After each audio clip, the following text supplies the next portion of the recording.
F1. Hopefully my audio is just working. I'm going to just have to check that. One moment. Because I realised I did something yesterday. One moment. Where is it? Yeah, we're all good. We're all good on the microphone. So, welcome to the stream. Welcome to your daily dose of Formula One news. My name's Rich, and this is TSK F1. Today, we're going to be talking about Otmar Szafnauer of Alpine and him warning the FIA and F1 about a potential loophole that teams may take advantage of. And I'll let you guys be the judge if you think any of the teams are doing so when I explain it. Also, Karun Chandhok has been talking about Lando Norris and his potential moves in the future and what he might see from the young British driver, and the title story, which we've already had a comment about before I went live. Lewis Hamilton saying about Mercedes and not listening to him. Direct quotes. I've been accused of clickbaiting, which is obscene to me, but whatever. There's going to be direct quotes, and you guys can be the judge of it. And he did say these words, so I mean, you guys can be the judge. You can be mad at him if you want, but this is what he has said. But first of all, please do make sure you're hitting that like button on the stream. You may have to close the chat to do so, but it really, really helps because it shows all the YouTube algorithms and all that lot that you're enjoying this content. And please do also hit that subscribe button. Well, first of all, we're going to talk about Otmar Szafnauer from Alpine, because he has been talking about not you, on another thing, no, Saj, not you, on another thing. I got accused of it, which is insane given how factual I am with what I say. Someone else accused me of it, but it's all good. So Otmar Szafnauer has been talking about teams taking advantage of placing their staff in other parts of the company in order to get around the cost cap rules. Now, look, there's one which is very, very public, which has been said quite a lot, which is interesting. But let's get into the quotes from Otmar, because I find Otmar is quite a straight up guy. You know, he doesn't strike me as the type that would go in and, well, I'll say it. He won't go in and just Red Bull a situation. I don't think with Otmar. I think he's a fairly straight talking, fun but can be serious kind of guy, you know. But here we go. This is him speaking to planetf1.com. It seems like more and more teams are looking at their well-remunerated employees that way for cost cap reasons. And we've got to make sure that there comes a time where all these ancillary businesses that are now cropping up, what without a budget cap wouldn't be there, and we've got to look at that and make sure that the loopholes aren't big enough to where effectively we don't have a cost cap. So there's a certain I will go down to the example if I can find it, but indeed there was one accusation, if you like. Here you go. A recent example was put to Szafnauer from Aston Martin, who confirmed that their chief technical officer, Andrew Green, has moved away from his Formula One role and over to the technology side of the business. And basically, you can't help it, say, if Andrew Green on the technology side of Aston Martin has an idea that might help the Formula One team. I'm not working on the Formula One project. I just had this idea, right? And there's no way to get around that I can think of. And look, I'm gonna throw another one out there. I'm gonna throw another one out there because there are many quotes, and it's meant to be true. Adrian Newey has been 50-50 on F1 for the last 2 to 3 years. I'll let you guys judge that. Red Bull say Adrian Newey is 50-50 on F1 for the last few years. And now we're starting to see other team bosses saying, hang on. You're getting these seriously well-paid individuals and you're putting them on other projects But if they happen to have an idea about Formula One, that's okay, because they're not actually working on the Formula One project. They just had this smart idea. And it's a very difficult one to police, this, because, I mean, God, I hate to think how much money Andrew Green, the chief technical officer of Aston Martin, is on. And I really dread to think how much money Adrian Newey is on. And look, I do believe a few years ago, because this was before cost cap, Adrian Newey did step away from the F1 side of Red Bull for a while to work on, is it called the America's Cup? And it's the sailing thing. I think it's like the Formula One of sailing, isn't it? And he did like, I think it was like 3/4 of his time was on the America's Cup thing. And he did step away from Formula One. And I think he was just a bit burnt out. But now, obviously, we see him on the pit wall, and we see him all about Red Bull, and obviously Aston Martin. Aston Martin aren't silly. None of the teams are silly. And is it just that some teams, let's say it, Red Bull and Aston Martin are being smart about how they handle their staff, technically within the rules? People might not like it, and other teams are being left behind because they are not doing that. Now, some would consider that cheating the system. I'm going to go ahead and say that's just being smart. Like, people will disagree with that, but, you know, if Red Bull really have Adrian Newey working basically full-time on the Formula One project, and they say is part-time, and if he has an idea, then, you know, Adrian Newey's nice modest salary of $10 million. Well, you see, though, you'd have to say he's a bargain, wouldn't you? I think you'd have to, if you can afford him in the first place, he's a bargain. John says, a really good point, to be honest. And Newey, for me, doesn't ever step away officially. He strikes me as the type of person who will want to oversee things, even if not on that project. Yeah, look, and please listen, guys, to what I just said. I see this as smart, if this is what they're doing. Now, is it in the spirit of the rules? No, it isn't. And would the other team bosses get very angry at this? Yes. But I would say, look, F1 is about pushing the boundaries. Whether that's pushing the boundaries on the regulations with the cars and finding a double diffuser type situation, or being creative with where you place your staff, you know, like we all know Ferrari obviously started their hypercar project and things like that to move staff away. And I don't think they've done this. I think a lot of teams have just not done this. He goes on to say, when you look at corporate structures, that is massive. That can be, you can only have 68 to 70 people in the racing team, and the rest of the 900 are outside of the costs. That's the kind of stuff that we have to worry about. So, look, I'm not going to say I'm an expert. I'm not going to say I'm an expert about the. I'm not going to say I'm an expert about the cost cap or anything like that. But if that's right, that the race team is under the cost cap, and then you're shifting your technical chief over, he's in the same building, but he's on the technology side of things over there. I mean, guys, that's just smart. That's just smart, isn't it? That's just smart. I think anyway. But there you go. I bet he sat there with a copy of the regs on lunch break. Yeah, well, there you go. That's where the coffee cost came from. Well, maybe, John. Maybe.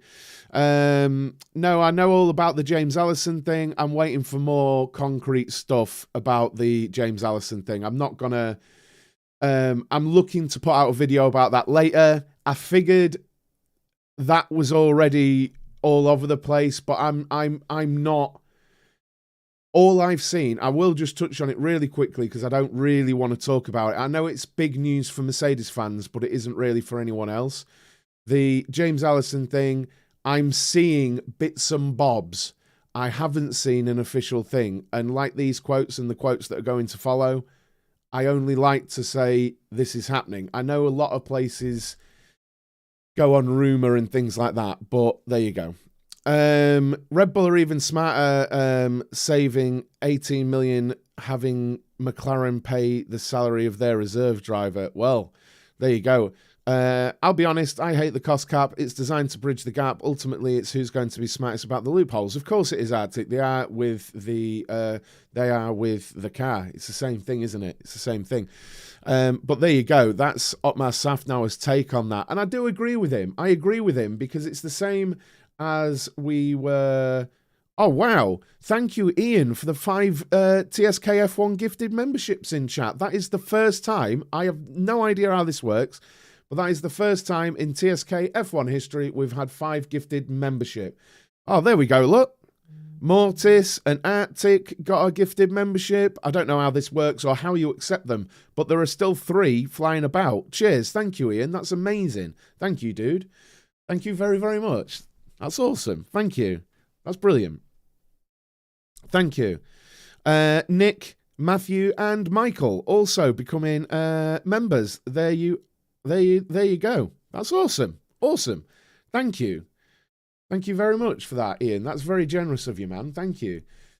But yeah, and this is like, if you think about it, it's like the engine stuff that we reported last year, where teams were intentionally, if you like, making unreliable but powerful engines because they could work on the reliability but not the power. But you could find a bit more power through the reliability upgrades, right? Whereas other teams were saying, well, our engine's already reliable and we don't get to do anything with ours. You know, that's just, it's not... It is a bit of a loophole, but it's just smart, isn't it? It's just a smart way of approaching it. It really, really is. And I figure this is as well. It's all about finding those fine margins and moving forward, isn't it?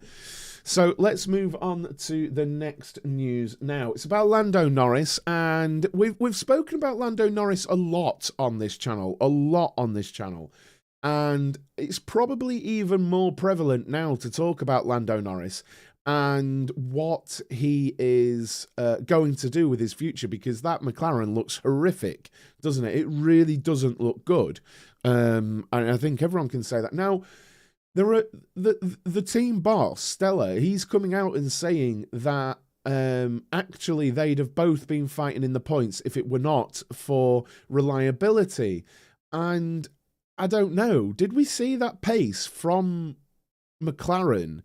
Did we see that pace from McLaren in the preseason and in the qualifying? And I'm not sure we did, to say that they'd both have been in the points. But McLaren is still saying what they've got in the wind tunnel is beyond all expectations, and that it's really, really, really good. What they've got going on in the wind tunnel, and that they're going to take a big jump forward. Now, Karun Chandhok has been talking about Lando Norris, and he said, I'll tell you who will be thinking about a move, and that's young Lando Norris to Ferrari or Red Bull. Looking at where McLaren are at, and we're talking before the season of McLaren locking him down to a massive 4-year contract, I do wonder, and if they're smart and created some sort of exit clauses. For example, McLaren don't finish in the top 4 of the Constructors' Championship 2 years in a row. Is there an option for Lando to look elsewhere? Because outside the traditional top 3 teams, you've got Fernando Alonso and Lando, who are your top 2 drivers on the grid, aren't they? And the fact that Norris is fighting to even get a car into Q3, there's got to be some frustration there. Now, this is an interesting one, because I personally, now I don't know whether it's because a lot of our viewership is British, but a lot seem to always mention Lando to Mercedes, and now I believe through John, I've never really checked it out, that Lando's dad has some ties with Mercedes, not Mercedes as in the F1 team, but more the engine side of things. But I could be wrong on that. Maybe John, he looked it up and told me about it a while ago. I've never really looked it up myself. And isn't there a heavy rumour they're getting a massive upgrade due in Baku? Yes, but they've basically they've said, Mortis, that they're going to upgrade every race, heavily every race. They've got absolutely loads on the way for that McLaren because it just wasn't ready for launch, basically. And they've got loads and loads that they'd already planned that is already on the way. So I think race by race even, you're going to see that McLaren get details. And I think it's going probably to be Baku. But the word is from them and from Alpine that they are both really, really pushing every single race to have fairly significant upgrades early in the season. So we'll have to see, won't we? Nick says, I do feel sorry for Lando because he should be in and around that front of the grid because he is a talent, and right now McLaren seem to be letting him down slightly with the car they've given him. Indeed. And they say Lando, without that issue that they had in Bahrain, they're saying that he would have been in the points. I'm just not sure. I'm just not sure, you know. I don't think they've shown maybe back end of points fighting for it, but I don't know. It's not what I've seen. It's not what I've seen from them. But there we are. I'd like to know your opinion of where you think he would go. Karun Chandhok thinks he would go to Ferrari or Red Bull. A lot of my chat always seems to say Mercedes. I've always held firm that to me, Lando fits Red Bull perfectly. The only issue is Max, really. And you'd be getting Lando at a time that he should and would deserve to be a number one driver, right? And that's the only issue because Max is always going to be number one at Red Bull. And would he like to go there? Would he like to go there on that, you know? Yeah, true, Craig. He was sat there. Was he on fresher tyres, though? I don't know, you know. I don't know. No Such thinks he would go to Red Bull. Citizen Phillips thinks he'll go to Merck when Lewis quits. I've seen nothing to evidence that, though, you know. This is the thing. Lots of people say that about Mercedes, but I've never seen any basis other than opinion. I could see it. I've just never seen anything that would suggest that. It's just how Lando is with his demeanour and his sense of humour. He just fits that whole Red Bull thing to me. But, you know, whether it happens or not is a completely different thing. Ferrari, I don't see Lando at a Ferrari. I don't know about you guys. I just don't see that as a thing at all. Yeah, I just don't see that as a thing. And I suppose most people would see Danny Rick in that second seat over Checo, wouldn't they, rather than Lando Norris going there? So who knows? Because opinion is split on it. Rumours said Lando was to be managed by Merck. I see, John. I see. I did read the other comments. And I appreciate the clarification while I'm live, dude, because I've always sort of used that little tidbit you give me in the back of my mind, sort of thing. Now, on to the title story, and probably the Audi. There's a shout. Before I move on, there is a shout, right? There is a shout. You could see that, and I could see that. Honestly, I could honestly see that. Say Karun Chandhok is correct. Maybe there's a clause that if they're outside the top four of the constructors, he has an out in his contract. For Audi coming into the sport, maybe he goes, Audi, I'm available, what's the plan? And they go, here's all this money, and we're going to go for championships. Maybe he takes a jump. Look at Lewis and Mercedes. It doesn't always work out. Look at Lando and McLaren. But it can, and then he might get it built around him. I've said for a while, I feel like their second driver is going to be Théo Pourchaire. at Audi, and we'll have to see because it's years away yet, but I feel that quite strongly. I think that's where he'll go because he's part of that sort of academy and group, unless he gets offered a race seat beforehand. But I think that's a good shout. I think that's a good shout, you know. I really think that's a good shout. I'm not sure we've had that before. I don't know. But it seems a good shout in the moment. Right then, on to the title story, as we've got 10 minutes to go, and it's Lewis Hamilton. Lewis Hamilton, right. These are quotes. Where were they given to? I'm trying to find where they were given to, but they are said direct quotes. Right. They are said to be direct quotes. I'm trying to see where they're from.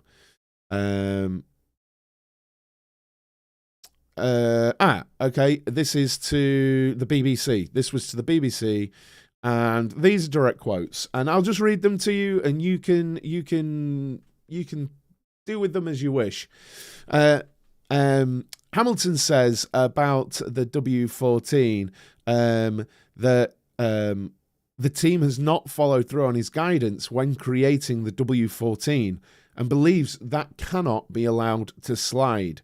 Last year, I told them the issues that we had with the car, said Hamilton.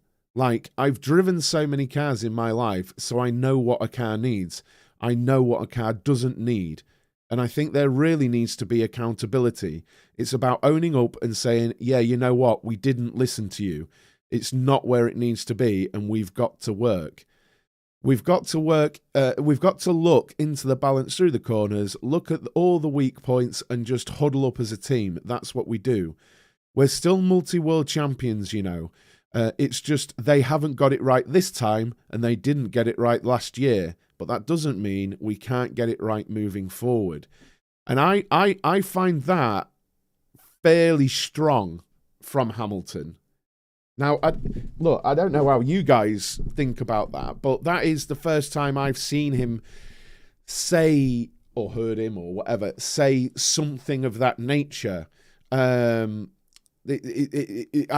normally is he goes on to be very supportive, but it is almost like, dare I say, it's almost like the first chink in his armor I've ever noticed, you know, like, He's normally very supportive. Let's go, team. Let's get on with it.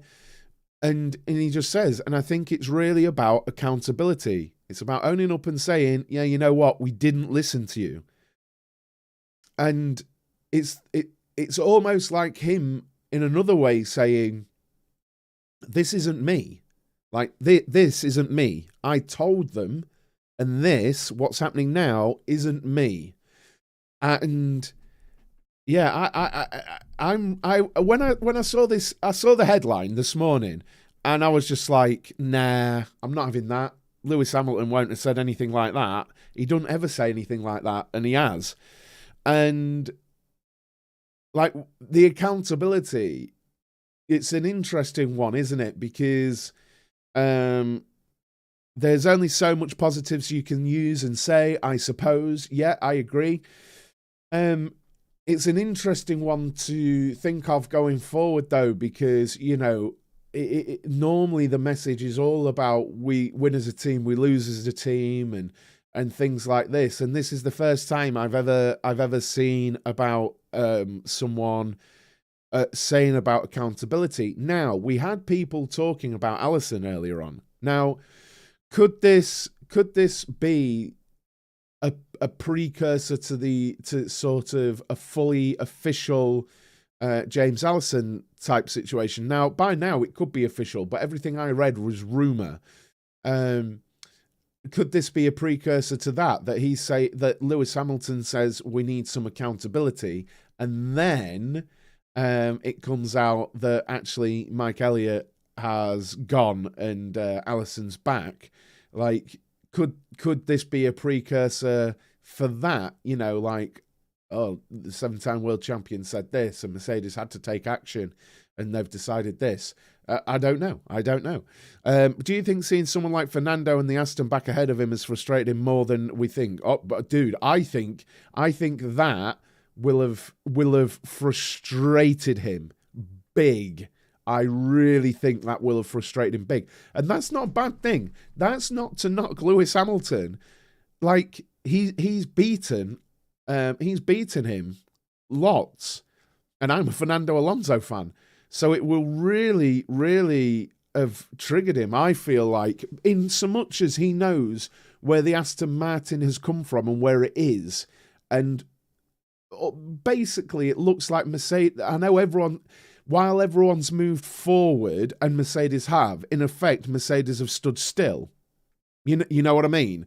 Whereas Aston Martin have taken a big jump, and in his mind, he may be thinking, well, they've done that, you know... why haven't we, you know? John says, don't think it matters what car is ahead of him, but a customer car outperforming the Merc will have shown. Exactly, John. I think that's a bad look for any manufacturer, isn't it? Like, for example, if you had Red Bull winning and there was still a Honda team within Formula One, and Red Bull were winning with that Honda engine, it's not a good look. And indeed, that's the very reason Ron Dennis, it was Ron Dennis, wasn't it, took the Honda engine at McLaren in the first place, because he said you're never going to beat a works team with a customer engine. You can't do that, because they know what they've got and they're building it around it. Whereas customer teams kind of not exactly, but they're kind of shoehorn in the engine. You know, there is Mercedes, it is theirs, you know. I've never been Lewis's biggest fan, but I've always respected his top-tier abilities in racecraft. Toto's ego is insane, where he and Merck have been adamant with this concept that is not working. Don't mean the side pod concept, but the chassis suspension, which has clearly affected the car's balance over the last season. Well... I don't fully agree with that. I appreciate the opinion. I don't fully agree with it, though, which is fine. That's what opinions are about, and all we've got are opinions, you know, because none of us work for them. I don't think it's an ego thing to have stayed with the concept. I think it's a reality thing around the cost cap. I truly do. For example, I think if at Baku we do see a completely different concept from Mercedes, which they're saying won't, but if we do, you'd have to think for Mercedes, that's it for the cost cap, like this season. Like, they will be spent up. They'll have spent everything to get that out. And given what we've seen last season, I mean, and I think it's just a cost cap thing, and it's more about, like Ferrari, it's more about, okay, is there a future in this? Yes, the data is showing us. The data is showing us that we can get it out of this concept. Well, can we do that? How much is that? Can we, you know? And they'll have stuck with it. I truly think on that basis that it's. I think the question is, right, and I want your answers, and I do want your answers. Right, I'm going to get a poll. The show's going to go on a little bit longer, but I'm going to do a poll here.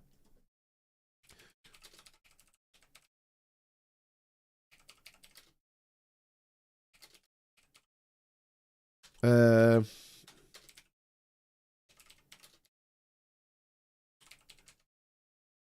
you go. Right, this is a good poll. Would Ferrari and Mercedes look like a Red Bull with no cost cap? So would we have entered this season with the Ferrari and the Mercedes looking like a Red Bull with no cost cap? I'd love your opinions on this. MC Houseboat, I mean, if the team won't listen to him, then I can't blame him for trying different methods to get them to listen. Well, yeah, that's a good way. That's a good way to put it, Houseboat. Yeah, he has to do it, Mortis. I don't think it's an ego thing. Now, look, I'm going to share my opinion on the poll that I've just put in the chat, right? Forever and a day, literally since Formula One started, when a car is clearly the fastest, everyone else copies it. Like, forever. And I would bet my house that if there was no cost cap right now, that both the Mercedes and the Ferrari would be following a Red Bull-esque concept right now. I am absolutely positive on that. I think they will have had the time, the resources, money, everything to make a scale wind tunnel model, to put it through the wind tunnel, to do some CFD and go, that's better than what we've got. That's what we're going to do. Everyone work. And that's how it can't be that way. It can't be that way in Formula One now. But I feel really strongly that is what they would have done if there was no cost cap, because it's always happened within Formula One all the time. We've always seen a convergence of design. When a car is the fastest, everyone goes towards that. They always have. Going back to the Aston comparison, isn't it even worse for Merc seeing how, unlike McLaren, Aston buys the gearbox and engine and rear suspension from Merc, as well as using it. And they use their wind tunnel. I'm not sure. Okay, so just to sort of segue onto that, Mortis, this is great chat. I absolutely love this. When the chat's going, it's brilliant. I love TSKF1 in the morning. When the chat's going, it's brilliant. It's such a good conversation. Cheers, guys. It is worse, but it's also a good thing, right? It's also a good thing, isn't it? Because, and I take this as a good thing as well. I've seen quotes from Toto. I think I said this yesterday on the morning show, that you can see what it can do. You know, like, I reject that the engine's an issue and stuff like that, because look at what the Aston Martin did. And you can look at it and go, okay, that is possible with our stuff, you know, and you can move forward with that, you know. You can move forward with that. I get it that you could look at it as a bad thing, but you can also look at it as a bad thing. I say worse. I think it would be better to say it's a fantastic showing of Aston's design. No, but I think you're saying the same thing, but saying worse. Really, I'm saying that it's a good thing for Mercedes, because they know that it's capable. You're saying the same thing. You're just saying the different word for some reason. But yeah, I agree. You're just saying worse. But it's a good thing from the